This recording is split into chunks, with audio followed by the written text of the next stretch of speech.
हाय good morning. 10 के दमदार trades में आप सबका स्वागत है। आज वेडनेसडे का दिन और बढ़िया एक्शन स्क्रीन्स पे। खराब ग्लोबल क्यूज के बीच में कमजोर शुरुआत हुई। कमजोर शुरुआत ऐसी थी कि हमने आज लोस 485 के बनाए, तो 485 के लोस से रिकवर होकर अब हम 560 570 के जोन्स पर, यानी कि 80-90 पॉइंट इनके लोस से बेहतर। अरे आ गई खबर, वीरू सीमेंट में चल क्या रहा है? सीमेंट में दाम बढ़ना शुरू हो चुके हैं। ये आ गया एक अपडेट कि सितंबर में 10 से 15 रुपए प्रति बोरी दाम बढ़ाए। ये मेरे ख्याल से बिरला कॉप ने बोला है, स्पेसिफिकली इन्होंने बढ़ाए। अगर इन्होंने बढ़ाया तो इनके लीडर्स ने तो ऑब्वियसली बढ़ाए होंगे, उसके बाद ये फॉलो कर रहे होंगे। तो सीमेंट में भाई दाम बढ़ रहे हैं। हर चीज किसी लॉजिक के साथ सीमेंट आज स्प्रिंग अप करा, एक्सपर्ट्स ने पिक करे सारे स्टॉक्स, और आप देखिए सीमेंट को लेकर अपडेट आती हुई कि दाम बढ़ाए जा रहे हैं। 10 से 15 रुपए प्रति बोरी के आसपास दाम बढ़ रहे हैं। तो ये बिरला कॉप की तरफ से अपडेट आता हुआ, पर सीमेंट एज अ स्पेस आपने बहुत अच्छी तेजी आज सुबह पहले 45 मिनट में ही बढ़िया ट्रेड्स स्पेस के एंजॉय करें। तो सीमेंट एज अ स्पेस, उसका रैशनल अब आपकी स्क्रीन पर। खैर निफ्टी आधा % दबाव के साथ है, लो से रिकवरी है, लेकिन फिर भी थोड़ी सुस्ती के साथ, क्योंकि ग्लोबल क्यूज थोड़े से चिंताजनक थे आज। यूएस में एक्सटेंडेड वीकेंड के बाद जब ट्यूसडे का ट्रेड रिज्यूम हुआ, प्रेशर बढ़ गया। डेटा यूएस इकोनॉमी के उल्टा स्ट्रांग आ रहे हैं, उसके बाद प्रेशर बढ़ रहा है। तो अर्थव्यवस्था अच्छी कर रही है, उस अच्छी अर्थव्यवस्था करने से नर्वसनेस बढ़ रही है। नर्वसनेस किस बात की? कि अच्छी अर्थव्यवस्था है तो फेड के पास और एम्युनिशन है कि और एग्रेसिव जा सकता है, दरें बढ़ा सकता है ताकि इन्फ्लेशन काबू में आए। तो वो डर के चलते अब सबके सब ये प्राइस इन कर रहे हैं कि सितंबर एंड में जब फेड की बैठक होगी 75 बेसिस पॉइंट्स का एक हाइक आएगा। तो वो 3/4% का जो हाइक है वो नर्वसनेस ला रहा है, और वो थोड़ी सी अनसर्टेनिटी आ रही है कि फेड कितना और एग्रेसिव हो सकता है उसके बाद। वो नर्वसनेस प्योरली स्क्रीन पे, और इसीलिए ग्लोबली थोड़ी सी प्रॉफिट टेकिंग, और इसका खामियाजा हम भी भुगत रहे हैं, लेकिन हम फिर से रेजिलिएंट है। निफ्टी बैंक 3/4% दबाव में, 280 अंक कमजोर है, एक शेड वीकर है। जब प्रॉफिट टेकिंग आई तो जिस पॉकेट ने आउट परफॉर्म करा था, उसकी प्रॉफिट टेकिंग थोड़ी सी ज्यादा प्रोफाउंड है। ब्रेथ लेकिन पॉजिटिव, शुरुआत में लड़खड़ाती हुई, लेकिन अब पॉजिटिव ब्रेथ के साथ इस समय का बाजार चलता हुआ। वीरू जो 45 मिनट का सेशन, जो रेजिलियंस फिर से हम एग्जिबिट कर रहे हैं, जो डीकपलिंग की चर्चा कर रहे थे हम लोग, वो सब विजिबल स्क्रीन्स पर। मूड कैसा बन रहा है अब इस सेशन, अब तक का डेटा की रीडिंग और इस सेशन को कैसे अप्रोच करना है अब? जी देखिए आशीष, मेरी क्लियर कट अप्रोच थी कि बेस 1 और वो है करीब करीब निफ्टी पर 17,481-449। जब तक ये वॉलेट नहीं होगा मैं शॉर्ट नहीं करूंगा, और ठीक इसी के 3.2 पर 481 was the base 1, 484 is the day लो। ठीक है, और लॉन्ग भी देखिए अभी इंडेक्स पे नहीं बनता। ये तेजी अभी केंद्रित है सीमेंट तक। ये तेजी अगर आप देखें कुछ हद तक कैपिटल गुड्स में है और डिफेंस स्टॉक्स में है। ये थोड़ी सी जब तक वाइड ना हो जाए ना आशीष, तब तक मजा नहीं आएगा। मैं निफ्टी के प्रोस्पेक्टिव्स आपको 2 लेवल देता हूं आशीष, और उसको प्लीज नोट करके रखिएगा, और प्लीज अपने चार्ट्स पे 10 day exponential moving average draw करिए। आज की जो शेडो है, आज की जो कैंडल है, जो कि मोटे तौर पे काफी स्ट्रांग नजर आ रही है, वो नजर आ रही है कि बाजार सिंक नहीं हो रहा है। इसको प्रेस करके रखा हुआ है आपके 10 डे एक्सपोनेंशियल मूविंग एवरेज ने आशीष, वो है 17,593। तो आप 2 लेवल समझ लीजिए आशीष, 17,593, 611।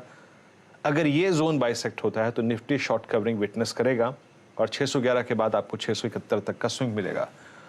और निफ्टी बैंक आशीष, अभी तक मेरा बेस 1 भी वॉलेट नहीं हुआ है, कैंडल ठीक ठाक है। निफ्टी और निफ्टी बैंक में क्या अंतर है? अगर आप इस वक्त देखें, लॉसेस दोनों में है, दोनों में अगर आप देखें 0.55 0.40 के लॉसेस हैं, बट डिफरेंशियल क्या है? क्यों हम कह रहे थे कि निफ्टी बैंक स्ट्रांग?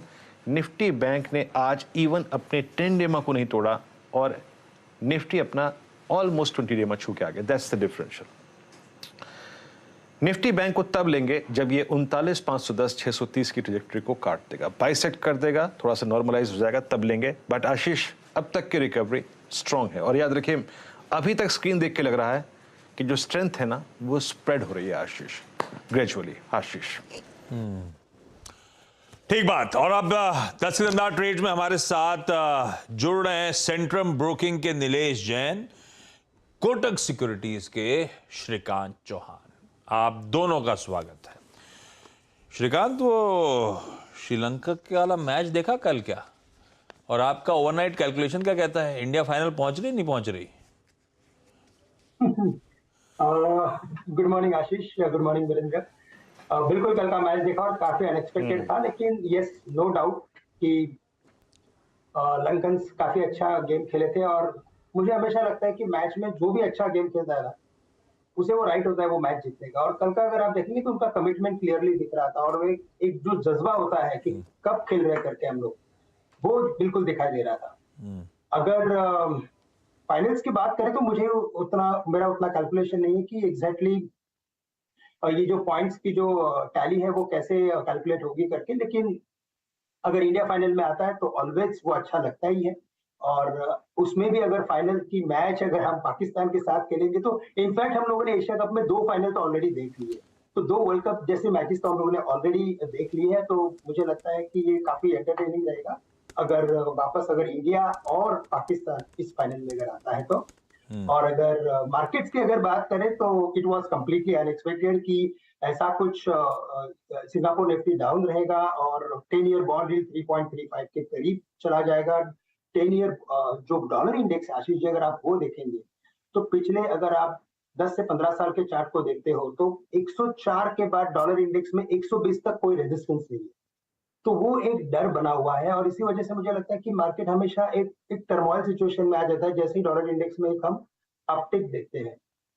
तो अभी 110 के करीब है, अगर कोई और कुछ रीजन अगर आते हैं तो शायद ये 120 तक भी जा सकता है, वो एक पॉसिबिलिटी बनी है। और इसीलिए मुझे लगता है मार्केट थोड़ा सा इंडेक्स वाइज हम थोड़ा सा इसमें वीकनेस देखते हैं, लेकिन लार्ज कैप या मिड कैप स्टॉक्स में अगर आप देखेंगे, sorry mid cap and small cap stocks में अगर आप देखते हो तो वहां पे जबरदस्त तेजी है। काफी सारे स्टॉक्स अपने प्रीवियस हाई के ऊपर ट्रेड कर रहे हैं। वो ये एक अनोखा एक्चुअली पैटर्न मार्केट का बना हुआ है और इसी वजह से हमें लगता है कि हमें ब्रॉडर मार्केट पे फोकस करना है, mid cap small cap companies पे फोकस करना है। और जैसे भी वीरेंद्र ने बताया, मुझे भी वही लगता है कि जब तक मार्केट 17,450 के लेवल्स को नहीं तोड़ता तब तक हमें लगता है कि मार्केट इसी रेंज में ट्रेड करते हुए नजर आए।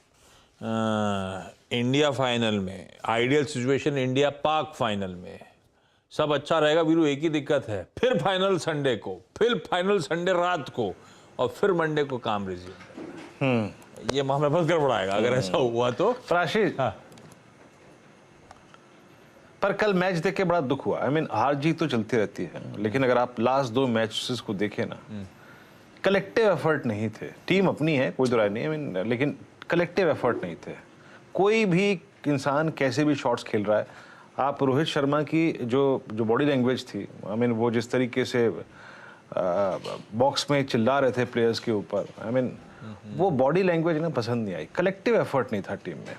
कोई भी शॉट खेल रहा है, किसी ने जिम्मेदारी नहीं ली मिडल ऑर्डर में। वो देख के कल गेम में बड़ा दुख हुआ था आशीष। इतनी स्ट्रॉन्ग स्टार्ट दे रहे हैं रोहित शर्मा, बट सडनली आप कोलैप्स कर जा रहे हैं, वो थोड़ा सा गलत है टीम के लिए आशीष। तो वही कमिटमेंट वहां पे सामने वाली टीम में ज्यादा नजर आ रहा था, यही वो कह भी रहे थे सच श्रीकांत। अच्छा नीलेश, 10 के दमदार ट्रेड्स कौन से सर, क्या आइडेंटिफाई करके लाए हो आज? Very good morning too good morning Virendra ji सभी को। देखिए 10 के दमदार ट्रेड में जो सेक्टर आज के सेशन में जो बस कर रहा है, जिसका जिक्र आप ऑलरेडी कर चुके हैं, वो है सीमेंट स्पेस में ऑलरेडी हम काफी अच्छा अट्रैक्शन देख चुके हैं ACC, Ambuja and India cement में। जो स्टॉक अब तक नहीं चला है वो है अल्ट्राटेक सीमेंट। वहां पे काफी अच्छा कंसोलिडेशन हमें देखने को मिल रहा है। इनफैक्ट अगर हम डेली टाइम फ्रेम पे देखें तो एक triple top sort of formation बना है 6800 और निचले स्तर पर बेस फॉर्मेशन हो रहा है 64 से 6450 के जोन में। और जिस हिसाब से स्ट्रक्चर स्पैन आउट हो रहा है, ये इंडिकेट कर रहा है कि गोइंग फॉरवर्ड यहाँ पे ऊपरी स्तर पर 6800 के लेवल भी ब्रीच होते हुए नजर आएंगे। बट करंट लेवल पे अल्ट्राटेक सीमेंट को खरीद के चलने की सलाह होगी, जिसका स्पॉट में अगर लेवल देखें तो 6645 के आसपास अभी ट्रेड हो रहा है। ऊपरी स्तरों पर इमीडिएट टारगेट 6800 को ध्यान में रख के चलना चाहिए। अगर 6800 निकलता है तब भी वहां पे फ्रेश खरीदारी और की जा सकती है for the upside levels of 7000। But immediate basis पे हमारे टारगेट होंगे 6800 और जो स्टॉप लॉस रखना होगा वो होगा 6540 के स्टॉप लॉस से अल्ट्राटेक सीमेंट को सबसे पहला काउंटर होगा जहां पे खरीदारी करने की सलाह होगी। वही जो दूसरा स्टॉक हमें पसंद आ रहा है वो है जुबलेंट फूडवर्क में भी अगर हम देखें तो एक साइडवेज कंसोलिडेशन से बाहर निकलता हुआ नजर आ रहा है। 617 के आसपास अब ट्रेड हो रहा है। ऊपरी स्तरों पर 630 635 तक की अपसाइड यहाँ पे बनती हुई नजर आ सकती है। आज के दिन के लोएस्ट लेवल के आसपास का स्टॉप लॉस मेंटेन करने की सलाह होगी, वो होगा 604 के आसपास का, और रुपी सरप्लस 630 635 के टारगेट्स होंगे। आपकी स्क्रीन पर आप देखें जुबिलेंट फूड्स अच्छा करता हुआ, और एक बार मैं दो स्टॉक को चेक कर लेता हूँ वो एग्जैक्टली क्या कर रहे हैं, क्योंकि मार्केट स्प्रेड जो है वो बेहतर हो रही है कि नहीं हो रही है, स्ट्रेंथ अच्छी आ रही है कि नहीं आ रही है, उसको देख लेते हैं। देखिए 2-3 स्टॉक्स जो कि क्रिटिकल हैं। HDFC अपने आज के ट्रेड जोन से, यानी अब तक का जो लो लगाया, अब तक का जो इंट्राडे हाई था, उसको बाइसेक्ट कर रहा है, तो थोड़ा सा ये ठीक है, अच्छी बात है। और मेरे स्क्रीन पे एक स्टॉक और अपीयर हो रहा था बार बार, जिसके ऑप्शंस अपीयर हो रहे हैं, दैट्स एक्सिस बैंक एट 747, जो कि अपने 20 डे पे खुला, सिंक हुआ और अब 10 डे एक्सपोनेंशियल मूविंग एवरेज को रीगेन करके 247 248 पे ट्रेड करता हुआ। श्रीकांत जी, एक्सिस बैंक पे आपका टेक? बिल्कुल। तो इनफैक्ट एक्सिस बैंक काफी दिनों से एक ही रेंज के अंदर ट्रेड कर रहा है, और जैसे मार्केट में तेजी बनी है, हमें इसमें हम इसमें तेजी नहीं देते हैं, लेकिन इसमें एक बड़ी गिरावट भी हम उतनी नहीं देखी है जब मार्केट गिरा है तब। तो मुझे लगता है कि शायद ये स्टॉक अभी भी एक कंसोलिडेशन फॉर्मेशन में है, लेकिन इवेंचुअली हमें लगता है कि इस स्टॉक में भी एक जबरदस्त तेजी देखने मिलेगी। और यहाँ से एकदम शॉर्ट टर्म अगर व्यू है तो आज के जो लोज है 739 या 735, हम उसे एज ए स्टॉप लॉस पकड़ के लॉन्ग का ट्रेड इनिशिएट कर सकते हैं। टारगेट्स रख सकते हैं वापस एक बार 770 का, क्योंकि यही इसकी एक ट्रेडिंग रेंज है। लेकिन अगर यहाँ से मीडियम टू लॉन्ग टर्म का अगर व्यू है तो मुझे लगता है कि ये स्टॉक 900 के लेवल्स को क्रॉस करते हुए नजर बिल्कुल आएगा। और श्रीकांत, क्विकली आपके 10 के दमदार ट्रेड्स। या श्रीकांत, क्विकली आपके 10 के दमदार ट्रेड्स कौन से? बिल्कुल। तो देखिए सीमेंट स्टॉक्स में नो डाउट काफी अच्छी तेजी बनी है, और क्रूड जो एक 110 के करीब था और काफी सारे डाउनग्रेड्स जब आए थे सीमेंट सेक्टर के ऊपर, अभी मुझे लगता है कि 92 के करीब आ चुका है क्रूड, और शायद एक्सपेक्टेशन है कि 85 के करीब भी ये क्रूड जा सकता है। अगर ये सिचुएशन बनती है तो मुझे लगता है कि इसमें और भी काफी अच्छी बाइंग जनरेट हो सकती है। तो करंट लेवल से हमें लगता है कि दालमिया भारत को एक लॉन्ग करके चलना चाहिए, जो 1580 के करीब है। तो काफी अच्छा इसमें ट्रेड सेटअप है। मल्टीपल बॉटम्स इसने 1550 के करीब बनाए हैं, तो 1550 का स्टॉप लॉस रखें और टारगेट्स रखें यहाँ पे 1660 1670 के। और साथ ही साथ मुझे लगता है कि गोदरेज सीपी, यहाँ पे एक बड़ा कंसोलिडेशन चल रहा था, रेक्टेंगल कंसोलिडेशन, अभी उसके बाहर ये निकल चुका है। तो 925 के स्टॉप लॉस के साथ गोदरेज सीपी को लॉन्ग करें, टारगेट्स रखें 980 से लेकर 990। रखिए इन स्टॉक्स को रडार पे। और अब मार्केट बिग वॉइसेस की बारी, और उस कड़ी में एवेंडस कैपिटल के को सीईओ वैभव संघवी साहब आपको आपकी स्क्रीन पर नजर आएंगे। वैभव सर आए, गुड मॉर्निंग। वैभव सर, बढ़िया। हम लोग आज सुबह से कई दिन से चर्चा कर रहे हैं, वो India out performance, D coupled. अब कई लोग कह रहे हैं भाई हम वो जो टीना फैक्टर है उसका फायदा मिल रहा है, देयर इज नो ऑल्टरनेटिव, चाहे वो ईएम्स हो चाहे ब्रिक्स हो। तो ये आउट परफॉर्मेंस तो बढ़िया था, पर कभी ना कभी तो हम ये ग्लोबल क्यूज के साथ अलाइन होते हुए नजर आएंगे। आप लोग क्या व्यू रख रहे हो मार्केट्स को लेकर अब इस समय, इस आउट परफॉर्मेंस के बीच में? इस आउट परफॉर्मेंस ये क्या लाइकली है कंटिन्यू होता हुआ नजर आएगा? हमारे फंडामेंटल्स इंटैक्ट हैं इसीलिए हम आउट परफॉर्म करेंगे, ऐसा होता रहेगा क्या? जी, आउट परफॉर्मेंस एक बात है और दूसरी बात है एब्सोल्यूट परफॉर्मेंस, राइट? जब हम आउट परफॉर्मेंस कहते हैं तब हमें ये भी ध्यान में रखना चाहिए कि अगर समझो ग्लोबल मार्केट बहुत जोर से क्रैश होते हैं तो आउट परफॉर्मेंस का ये मतलब होगा कि हम कम क्रैश होंगे या कम नीचे जाएंगे। बट ऐसा अनुमान लगाना मुश्किल रहेगा कि हम नीचे ही नहीं जाएंगे। सो हमें ध्यान में ये रखना है कि जब ग्लोबल बैंक्स या सेंट्रल बैंक्स आज इन्फ्लेशन कंट्रोल एक सोल फोकस करके अपनी पॉलिसी चला रहे हैं, तब और इन एनवायरनमेंट के उनको चाहिए कि डिमांड ग्लोबली जो है वो थोड़ी डिक्रीज हो, क्योंकि सप्लाई प्रेशर्स तो ईज नहीं हो रहे हैं।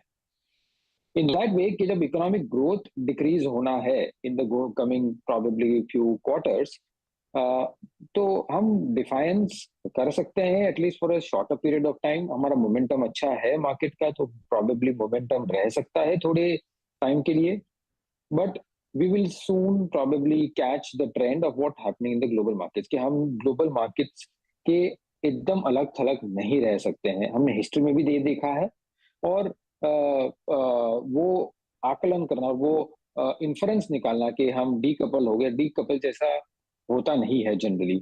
सो ये हमें और इन्वेस्टर्स को ध्यान में रखना चाहिए। हाँ, तो ये थोड़ा सा ध्यान में रख के चलिएगा। अच्छा, एवेंडस फिर इस समय जो फ्रेश फ्लोज या इनफ्लोज आ रहे हैं, आप उसे डिप्लॉय कर रहे होगे, ऐसा तो ये नहीं सब कैश अमास कर रहे होगे आप लोग। तो एक बड़ा सवाल सबके जहन में, बैंक्स ने बहुत अच्छा आउट परफॉर्मेंस वैभव दिया है, पर अब यहां से out performance banks versus IT, वो आउट परफॉर्मेंस कहां ज्यादा मिलने वाला है सर? कौन सी पॉकेट आउट परफॉर्म ज्यादा करेगी? बेसिकली हम लॉन्ग शॉर्ट फंड है, तो हम डिप्लॉय दोनों बाजू कर सकते हैं in terms of our investments.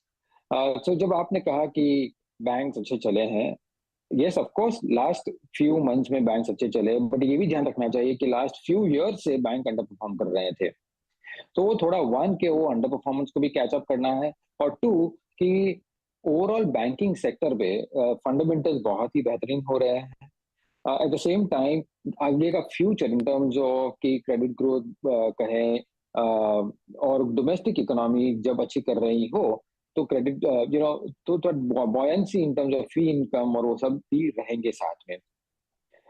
साथों साथ ये भी हमें ध्यान रखना चाहिए कि बैंक्स के बैलेंस शीट बहुत क्लीन हो चुके हैं। सो हमें लगता है कि ये परफॉर्मेंस कंटिन्यूड रहेगा। The only caveat here is कि अगर समझो एफआई फ्लोज अगर नेगेटिव होते हैं, तो बैंक्स में प्रेशर आ सकता है, प्योरली बिकॉज जब भी एफआई फ्लोज जब बिकवाली आती है तब बास्केट में आती है, और जब बास्केट की बारी बात करते हैं तब 35 to 40% of the portfolio weight is in banks. So वहाँ कॉन्सेंट्रेटेड कभी सेलिंग आ सकती है, but till the time FPI selling resume नहीं होती है, तब तक आई थिंक हम अच्छी तरह से परफॉर्म करते रहेंगे इन टर्म्स ऑफ द बैंकिंग। अच्छा वैभव जी, आई मीन आज जब हम बाजार को देख रहे हैं और इस वक्त ये जो रिकवरी है और जिस डाइवर्जेंस की हम बात कर रहे हैं यूएस मार्केट और इंडियन मार्केट्स के प्राइस बिहेवियर में, अभी हम देख रहे हैं दो तीन चीज़ें बाजार में काफ़ी अच्छे कैसे तरीके से चल रही हैं। कैपिटल गुड्स को देखिए, strong move, all time high, defence all time high, energy space में आप देखें, कोल को देखिए, आप एनटीपीसी को देखिए, टाटा पावर को देखिए, स्ट्रॉन्ग मूव है। कोल प्राइसेस अगर आप देखें ओवरसीज मार्केट में ऑल टाइम हाई पे हैं। इस स्पेस में से आपको सबसे ज़्यादा कन्विक्शन के साथ अगले 6 महीने के लिए चेज करने के लिए क्या अच्छा लग रहा है? आई थिंक आपने जितने भी स्टॉक्स कहे या सेक्टर्स कहे, एक कॉमन थीम और कॉमन थ्रेड है across these is basically domestic versus global stocks. जो भी स्टॉक्स सेक्टर डोमेस्टिक इकोनॉमी के संदर्भ में या जिनकी अर्निंग्स मोमेंटम डोमेस्टिक स्पेंडिंग के ऊपर निर्भर है, वो हमें लगता है कि बेहतर रहेंगे as compare to the offshore sectors and stock. So IT जो है, मेटल एंड माइनिंग है, वो हम अवॉइड करेंगे at this point in time, purely because जब ग्लोबल इकोनॉमी जब प्रेशर में है, तो ये सेक्टर्स जनरली हम देखते हैं आ रहे हैं कि जनरली अंडर परफॉर्म करेंगे। सो हमारा preference from a domestic perspective, जैसा आपने कहा, banking, capital goods, consumers, both staples and discretionary, ये सब में रहेगा। इन terms of the valuation, industrials थोड़े चल चुके हैं, सो प्रॉबेबली हम थोड़ा वेट कर सकते हैं कि थोड़ा कूल ऑफ हुए और फिर बाद में हम वापस री एंटर कर सके। वैभव जी, आपके इस मंच को ज्वाइन करने से पहले एक खबर आई कि सीमेंट प्राइसेस में थोड़ा सा इजाफा किया है कुछ कंपनियों ने, 15 से 20 रुपए तक का, 10 से 15 रुपए तक का, और पिछले 6 महीने में कॉस्ट प्रेशर इन कंपनियों के काफ़ी कम हुआ है, स्पेशली इन लास्ट 3 मंथ्स। हम लास्ट साल भर से 6 महीने से अगर आप देखें प्राइवेट कैपेक्स के एक सब्सटेंशियल इजाफे का एडवांटेज दे भी रहे हैं पूरे स्पेस को। तो आपको लगता है कि सीमेंट को चेज करना चाहिए अभी? और सीमेंट ने फ्रेंकली स्पीकिंग इस रिकवरी में उतना स्ट्रॉन्ग पार्टिसिपेशन नहीं दिया था अभी, बट इन प्राइस हाइक के इंस्टेंसेस के बीच में, कॉस्ट प्रेशर के ईज ऑफ होने के बीच में, आपका सीमेंट पर व्यू?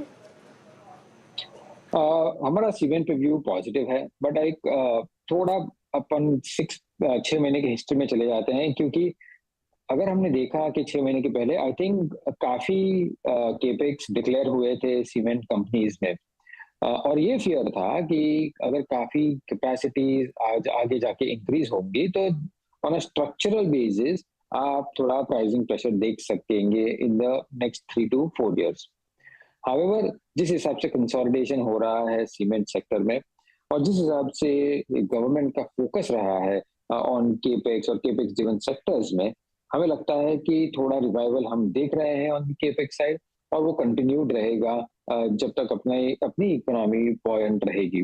सो इस कारण सीमेंट में जैसे again one more point two add is basically कि कॉस्ट प्रेशर्स भी डिक्रीज हो रहे हैं, जहां मार्जिन इंक्रीज हो रहा है, प्रेशर स्टेबल है, प्राइसेस स्टेबल है, तो हमें लगता है कि profitability on these sectors at least for the next few years stable होनी चाहिए और इसी के कारण आप थोड़ा इंटरेस्ट देख रहे हैं और अंडर परफॉर्मेंस ऑफ कैचअप भी देख रहे हैं आप। सर ये जो ऑटो एंसिलरी ये अच्छा उछाल, अच्छा मोमेंटम ऑफ लेट पिकअप करा था, आप लोग एवेंडस में you riding that wave? No, I think हम फिलहाल ऑटोज पे कंसंट्रेटेड है और खास करके ऑटोज में भी पैसेंजर व्हीकल्स पकड़े वो और सीवीज पकड़े, तो वो सेगमेंट पे हमारा फोकस रहेगा। At this point in time हम टू व्हीलर्स में न्यूट्रल है और प्रोबेबली ट्रैक्टर्स में थोड़े अंडरवेट है। सो व्यू ये है कि जैसे कमोडिटी प्राइसेस नीचे आ रहे हैं तो मार्जिन इंप्रूव होनी चाहिए और पेंट अप डिमांड है in terms of the consumers as well. So sales भी बढ़ सकती है अच्छी तरह से और मार्जिन्स भी अच्छी तरह से बढ़ सकते हैं in the next few quarters और उसके कारण हम अर्निंग सरप्राइज भी देख सकते हैं और प्रोबेबली अच्छा बेटर परफॉर्मेंस भी देख सकते हैं on an overall sector basis. Vaibhav sir, thank you so much जुड़ने के लिए। इतने मार्केट बिग वॉइसेस में आज एवेंडस कैपिटल के वैभव सांघवी साहब और अब कॉर्पोरेट स्कैन की तरफ मूव कर रहे हैं। और कल जो स्टॉक खबरों में था, सुमित वो स्टॉक्सी न्यूज में मेंशन कर रहे थे, नारायण रुद्रालय, आज रडार पे वही कंपनी और इस कंपनी की ग्रुप सीएफओ संध्या जे आपको आपकी स्क्रीन पे नजर आएंगी। Sandhya ma'am, hi, good morning, thanks a ton for joining us. Ma'am ये पहले तो ये जो अनाउंसमेंट आया कि आप लोग एक ऑर्थोपेडिक और ट्रॉमा हॉस्पिटल एक्वायर करने जा रहे हो, Shiva and Shiva orthopaedic hospital का हिस्सा 200 करोड़ रुपीस में। अभी 200 करोड़ रुपए उठाने जा रहे हो और इसमें आप साथ साथ उनको कुछ फंड इन्फ्यूज करके दे रहे हो ओसीडीज के तौर पे 80 करोड़ रुपीस। ये चैनलाइज होकर आप ही के पास आना है, ऐसा है क्या? हाँ जी। अगर आप मुझे 1 मिनट परमिट करेंगे तो मैं थोड़ा ये ट्रांजैक्शन का कॉन्टेक्स्ट देना चाहती हूँ ताकि वो पूरा पिक्चर मिल पाए कि हमने ये ट्रांजैक्शन किया क्यों है। हमारा जो हेल्थ सिटी है बैंगलोर में, वो 22 इयर्स के पहले कार्डियक हॉस्पिटल बन के शुरू हुआ। अराउंड 2006 टाइम फ्रेम में स्पर्श ने आके वहां पे ऑर्थोपेडिक और ट्रॉमा सेंटर एस्टेब्लिश किया। उसके बाद हमारा हेल्थ सिटी काफी बड़ा हो गया। So we have neurology, neurosurgery, we have advanced organ transplant programme, we are one of the Asia's largest cancer care centre, advance stem cell research. So पूरा spectrum of health care जो था वो health city में अभी deliver हो रहा है। The only part that was left out was orthopedics and trauma because that was getting delivered out of Sparsh. So one of the big reasons हमने ये transaction किया is that then we will be able to get the comprehensive solution हमारे patients के लिए। अभी आपका सवाल जहाँ तक दो पार्ट है इस transaction का। एक तो हमने 200 करोड़ पे किया है for the acquisition of the hospital और एक structuring transaction किया है जो 80 करोड़ का OCD प्लेस किया है जो is a refundable OCD. So obviously at the end of 4 years the money will come back to us. And in case there is a default, उसके लिए हमने एक conversion clause as a precautionary clause build किया है। दो flagship hospitals आपके already थे Narayana health city में, Narayana institute of cardiac sciences और मजुमदार शॉ मेडिकल सेंटर। जो तीसरा था वो आपने एक्वायर करा जो कि ट्रॉमा और ऑर्थोपेडिक स्पेशलिटी हॉस्पिटल है। अब ये इस नारायणा हेल्थ में और भी ऐसे हॉस्पिटल्स हैं और भी कुछ है कि जिन पे आपकी नजर हो, या स्पर्श ग्रुप के साथ स्पेसिफिक, क्योंकि वो तो चेन ऑफ हॉस्पिटल्स वो भी ऑपरेट करते हैं, उनसे और किसी बातचीत चल रही है क्या मैम? स्पर्श के साथ और कोई बातचीत नहीं चल रही हमारी। हमने अपने लास्ट एनालिस्ट कॉल में इंडिकेशन दिया था कि हमारा जो फोकस है return on capital employed based focus है। सो हम ऐसे शॉपिंग स्प्री में नहीं है कि जाके क्या अवेलेबल है देख के ब्रिंग देम ऑन बोर्ड, हम वैसा नहीं सोचा है हमने। हमारा स्ट्रैटेजी है कि we want to focus in east and south predominantly. वहां पे हमारा प्रेजेंस है, ब्रांड स्ट्रेंथ बहुत ज्यादा है and also the ability for us to scale as you are aware हमारा स्केल ड्रिवन मॉडल है. So our ability to scale up and provide affordable healthcare to our patients is much better. So we had committed कि over the next 3 से 5 साल में हम about 1,000 crores invest करेंगे, mainly between Calcutta and Bangalore. And of course, in other locations, we will make tactical investments based on the return of that project. So we will make investments in other locations as well, but that will be based on the individual business case. तो उसके basis पे this is one of those initiatives we are looking at both inorganic as well as greenfield, जैसे take a land and build. So we are looking at both options. So this is one of those investments that we have gone after. East और waste focus करेंगे तो central India का क्या होगा? ये भोपाल में Devi Shetty sir operation के लिए नहीं आएंगे क्या? तो जैसे हमने बोला we have to look at what opportunity comes up. मैं मजाक कर रहा हूँ. हम तो भोपाल हमारा ऐसी टच vision अपॉन कर रहा हूँ ये क्योंकि होम टाउन था. अच्छा एक बात बताओ मैम, ये कुछ दिन पहले खबर आई KIMS ने नागपुर में एक हॉस्पिटल एक्वायर करा, अपोलो ने मेरे ख्याल से हरियाणा में एक्विजिशन करा, आपके केस में आपने अपनी सिटी के अंदर एक और एक्विजिशन करा. ये हॉस्पिटल स्पेस में जो M&A पिकअप हो रहा है, कंसोलिडेशन आगे तूल पकड़ेगा, ऐसा मानते हो आप लोग क्या? इसमें एक्चुअली उसमें थोड़ा प्रोस एंड कॉन्स दोनों है. एक तो I think because of COVID there are lot of hospitals which have gone through some amount of cash crunch, and इसलिए there are assets available which people are going after. Sparsh is a very profitable, extremely functional hospital. So this is a more strategic acquisition, but in general वो थोड़ा एक trend है. So there is some intensity in terms of M&A. But अगर मैं बस नारायणा का strategy बोलूंगी तो हमारा स्ट्रैटेजी है कि हम रिटर्न ऑन कैपिटल के बेसिस पे ही इन्वेस्टमेंट करेंगे. तो अगर if you go on a shopping spree then initially जो वर्किंग कैपिटल इन्वेस्टमेंट लगता है to bring the hospital up to a certain level, and छोटे छोटे हॉस्पिटल्स में स्केल नहीं मिलता, then you cannot really give the value that you want to give to your patients in terms of cost. इसलिए हम एक cautious and business case driven approach लेंगे from a Narayana point of view, but we will surely expand footprint. Sandhya ma'am, वो बेंगलुरु आपका बड़ा चर्चा में है इस बार, बहुत तगड़े वो वाटर लॉगिंग के इश्यूज सामने. नारायणा हेल्थ सिटी, बाकी सब वहां पे सब ठीक इशू, वहां पे भी इश्यूज क्रॉप अप हो गए. एक्चुअली बैंगलोर में हर जगह में वाटर लॉगिंग है. There is lot of difficulty movement में. तो आप लोग कैसे मैनेज कर रहे हो फिर?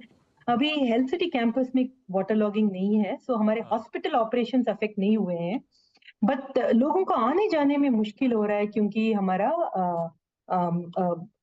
Lot of ways are paths are blocked and access is blocked. तो वो जैसे सब बैंगलोर में मुश्किल हो रहा है, सबको तो दिक्कत है ही है. आई डोंट थिंक हमने अपना इंफ्रास्ट्रक्चर अच्छी तरह मैनेज किया है बैंगलोर में. Water is not getting cleared. Sandhya ma'am, ध्यान रखें आप लोग. Thank you so much ma'am जुड़ने के लिए. नितिन नारायण अयोध्याली की ग्रुप CFO. स्टॉक अपने ईयर हाइज के आसपास, लोज से बहुत सी रिकवरी के साथ वैसे ही ऑलरेडी कामकाज करता हुआ. लेकिन वीरू, वो सवाल जी आशीष, आज का सवाल था, और कल अगर आप देखें एग्जैक्टली इस वक्त तो हम सवाल सौंप नहीं पाए थे, दिखा नहीं पाए थे, लेकिन क्लोजिंग में सवाल दिया गया था. बहुत से लोगों ने, अगर आप देखें, इसका सही जो जवाब है वो भी भांप लिया. ये चित्र, ये विजुअल, ये इनफैक्ट इमेज है आपकी स्क्रीन पर, और सवाल ये था कि आखिरकार ये किस चीज़ की इमेज है, ये तस्वीर किसकी है. आशीष आज पूरी इसकी रीडिंग करके आए हैं. ये फिगर, ये इमेज मैंने खोजी थी, उत्तर आशीष के पास है. आशीष बताइए. बहुत से लोगों ने सही गैस कर लिया, सभी ने, बट ये रोचक मेरे प्रश्न को छोड़ के था. सभी ने सही गैस करा था, तो उन्होंने मदद कर दी मेरी. तो इसका जी पता है क्या सचिन, आपको सचिन कह रहा हूँ, मेरे ख्याल श्रीकांत है हमारे साथ. श्रीकांत, आपको पता है ये इमेज क्या है? ये इनफैक्ट मैंने कल इमेज देखी थी, लेकिन मैंने इसका कुछ जवाब नहीं ढूंढा है. सुनिए सर. नीलेश, आपको आइडिया? ये ट्रेन की ट्रैक दिख रही है, बट ज्यादा डिटेल तो इस पे मैं शेयर नहीं कर पाऊंगा. ट्रैक जैसी इमेज दिख रही है. श्रीकांत तो सोच रहे हैं ऑप्शन ट्रेडर की रणनीति होगी एक्सपायरी के दिन. तो ये वीरू दरअसल diamond rail road crossing Nagpur है. तो नागपुर इंडियन सबकॉन्टिनेंट का ज्योग्राफिकल सेंटर है. डबल लाइन जो चलती हैं अपने यहाँ, वो नॉर्थ से साउथ, ईस्ट से वेस्ट की जो कॉरिडोर्स हैं वो यहां पे आके क्रॉस करती हैं नागपुर में। और वो जब क्रॉस करती हैं लाइंस, पटरियां, तो ये जो बीच में डायमंड शेप बनता है, रेलवेज ने इसका नाम दिया था डायमंड क्रॉसिंग। वैसे डायमंड रेल रोड क्रॉसिंग इकलौती इंडिया की है, वैसे ग्लोबली भी ऐसे कुछ स्पेसिफिक इंस्टेंसेस हैं जहां पे ऐसे रेल रोड्स आपस में क्रॉस करते हुए नजर आते हैं। यूनिक माहौल है इंजीनियरिंग का। और ये वो आंसर सही है क्या? ये rail road crossing, east west corridors, north south corridors मिल रहे हैं और बीच का जो इमेज है दरअसल वो डायमंड का लुक, इसीलिए डायमंड क्रॉसिंग नाम। सही है ना वीरू? जी बिल्कुल बिल्कुल बिल्कुल। अगर आप देखें दुरुस्त है। अच्छा था, प्रश्न था। और ये इमेज मेरे को बड़ा इंप्रेस कर रही थी आशीष, इसीलिए मैंने, अगर आप देखें, इसको शामिल किया था। और अच्छा जवाब है आपका, बिल्कुल। अगर आप देखें सुटेबल जवाब, और पूरा का पूरा समेट लिया आपने। आज का प्रश्न लगे हाथ मैं फिर रख देता हूँ स्क्रीन पर। हाँ। और आईफोन 14 की लॉन्चिंग है, इसलिए अगर आप देखें ये प्रश्न रख रहा हूँ स्क्रीन पे आशीष। सवाल ये है कि एप्पल के लोगो में आधा कटा सेब क्यों है? जो एक ऐसी इमेज आती है एप्पल के लोगो में कि आपने खाया हुआ सेब क्यों है, स्वाद लिया हुआ सेब क्यों है? ये ऐसे नहीं रखना चाहिए था, ये सड़ता नहीं है कैसे? वो अब तक तो नहीं सड़ा। अब तक तो सड़ा नहीं, अब तक तो और महंगा बिकता जा रहा है। महंगा ही होता जा रहा है। मतलब पूरे सेब से ज्यादा वैल्यू तो खाया हुआ सेब की है। हाँ, पूरे सेब से ज्यादा वैल्यू इसकी है भाई। ये अच्छा, ये लोगों के पीछे बहुत इंटरेस्टिंग हिस्ट्री है। आई एम श्योर आप लोग अब ड्वेल करोगे तो पढ़ोगे, लेकिन कल जब हम लोग जुड़ेंगे तो इस लोगों की हिस्ट्री, एक आधा कटा सेब, इन सब के बारे में होगी डिटेल में चर्चा। चलिए अब बाकी कुछ देरी की विलंब, कुछ विलंब के साथ मैं शुरुआत कर रहा हूँ अब कार्यक्रम की। लेकिन हाँ, मार्केट्स के अंदर आज जो शुरुआती बिकवाली थी, एटलीस्ट मार्केट ने उसमें उतना ज़्यादा इंटेंस फॉल नहीं दिखाया है। 200 अंकों के आसपास का एसएक्स निफ्टी का फॉल और उसके सामने 74 अंकों के आसपास का फॉल निफ्टी में देखने को मिला। सेंसेक्स करीब 286 अंक नीचे, निफ्टी बैंक 226 अंक नीचे। लेकिन ब्रॉडर मार्केट्स के अंदर अभी भी जो मूड माहौल है वो उतना खराब नहीं है। मिड कैप और स्मॉल कैप दोनों हरे निशान में कामकाज कर रहे हैं। 1/4% की बढ़त वहां पर देखने को, इनफैक्ट डे हाई पर मिड कैप इंडेक्स पहुंच भी चुका है। बातचीत करेंगे हम आज के जानकार से। हमारे साथ गौरव बिस्वा मौजूद होंगे आपके सवालों के जवाब देने के लिए। लेकिन गौरव से बातचीत करने से पहले और सवालों को लेने से पहले देख लेते हैं हेडलाइंस।